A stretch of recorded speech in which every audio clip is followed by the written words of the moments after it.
মমতা বন্দ্যোপাধ্যায়ের একটা কনফিডেন্স ছিল যে মমতা বন্দ্যোপাধ্যায় সমস্ত সংখ্যালঘুর মসিহা, উনি জমিদার এবং বাকিরা দুধেল গাই। নমস্কার, জবাব চায় বাংলার এই বিশেষ এপিসোডে আজ বাংলার মূল নিবাসী মুসলিম সম্প্রদায় কি বলছেন সেটা নিয়ে পুঙ্খানুপুঙ্খ আলোচনা করব। এবং মমতা বন্দ্যোপাধ্যায়, শুরুতেই যেটা বললাম, মমতা বন্দ্যোপাধ্যায়ের একটা কনফিডেন্স ছিল, সেই কনফিডেন্সটা কি করে চির ধরেছে সেইটা আপনাদেরকে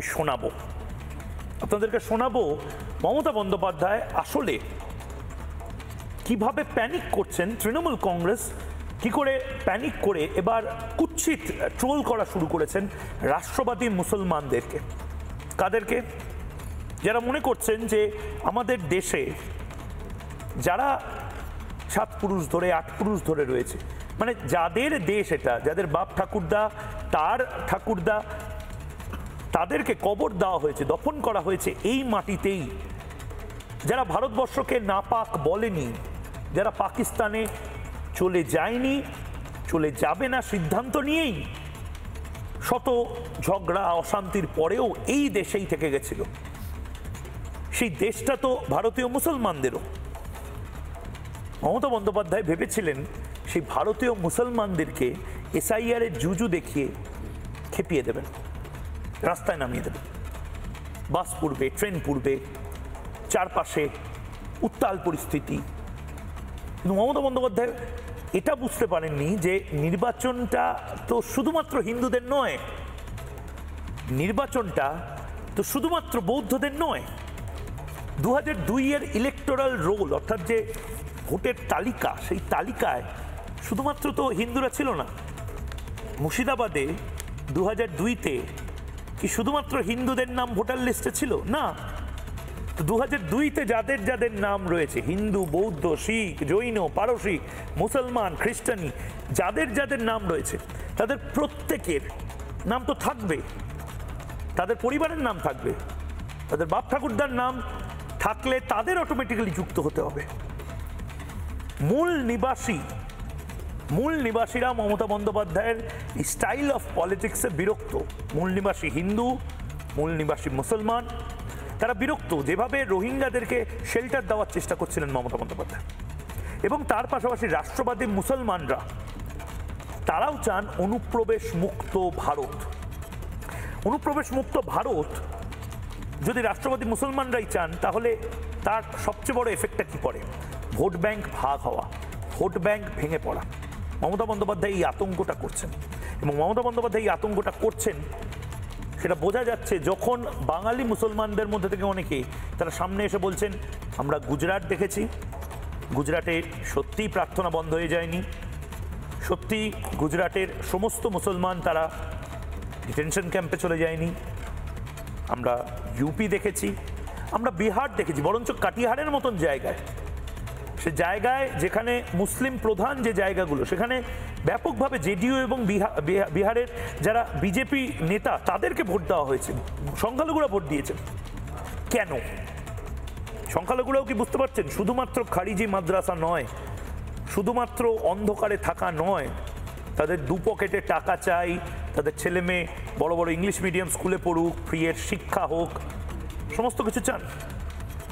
একটা প্রতিবেদন এবং তারপর সরাসরি আসছি ভারতের রাষ্ট্রবাদী মুসলমানদের কি বক্তব্য সেটা শোনাতে।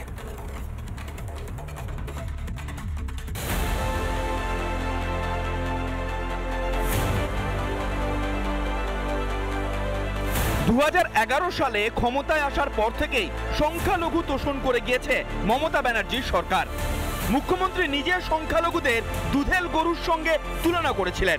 তার মন্ত্রীরা আরো এক কাঠি উপরে উঠে অমুসলিমদের দুর্ভাগা পর্যন্ত বলেছেন।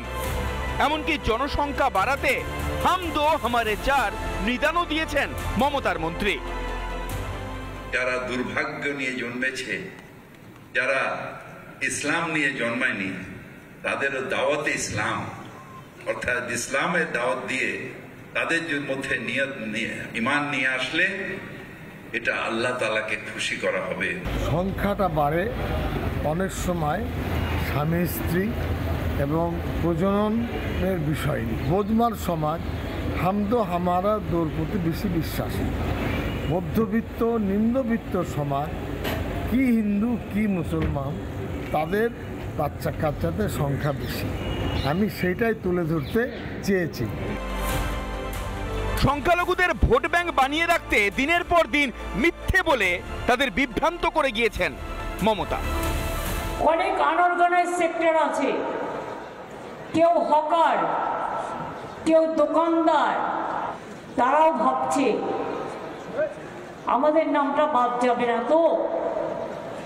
পরিযায়ী শ্রমিকরা ভাবছে আমার নামটা বাদ যাবে না তো। মনে রাখবেন, বাংলা ভাষায় কথা বললে বাংলাদেশি হয় না। মমতা ব্যানার্জির এই দরদ যে আসলে মেকি তা এবার ভালোই বুঝছেন সংখ্যালঘুরা।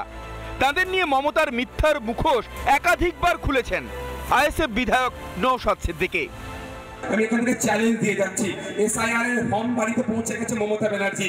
মমতা ব্যানার্জি মিডিয়া রাখুক, এসআইআর এর ফর্মটাকে ধরে, এটা তো ডুপ্লিকেট ফর্ম, ধরো এটা লাগাও, এটা তো ডুপ্লিকেট, এটা কারণ নাম এটা এসআইআর ফর্ম।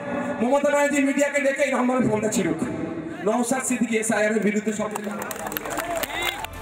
এসআইআর নিয়ে কম ভয় দেখাননি মমতা, কিন্তু ভারতীয় মুসলিমরাও যে এসআইআর চাইছে তা বোঝা গেল এসআইআর শুরু হওয়ার পর। কোনো অসুবিধা নেই, ঠিকঠাক আছে। এটা আমরা বুঝি পলিটিক্যাল পার্টিরা নিজের মতন সবই বলে না। এসআইআর নিয়ে কোনো অসুবিধা আমার। আসলে ভারতীয় মুসলিমরাই ভালোই বুঝতে পেরেছেন এই অনুপ্রবেশকারীরা আসলে তাদের অধিকারও থাবা বসাচ্ছে। মমতা যে এতদিন তাদের ভোট ব্যাংক বানিয়ে রেখেছিলেন তাও এবার বুঝে গিয়েছেন সংখ্যালঘুরা। বিহার ভোটে এনডিএকে ঢেলে ভোট দিয়েছে সংখ্যালঘুরা। দেশের প্রতিটি কোণায় যে ভারতীয় মুসলিমদেরও অধিকার আছে ভয় পাচ্ছেন মুখ্যমন্ত্রী। রিপাবলিক বাংলা। নানা ধরনের কন্টেন্ট দেখার জন্য লাইক করুন, শেয়ার করুন আমাদের ফেসবুক পেজ, সাবস্ক্রাইব করুন আমাদের ইউটিউব চ্যানেল। পাশাপাশি অন্যান্য ব্রেকিং নিউজের জন্য অবশ্যই চোখ রাখুন রিপাবলিক বাংলায়।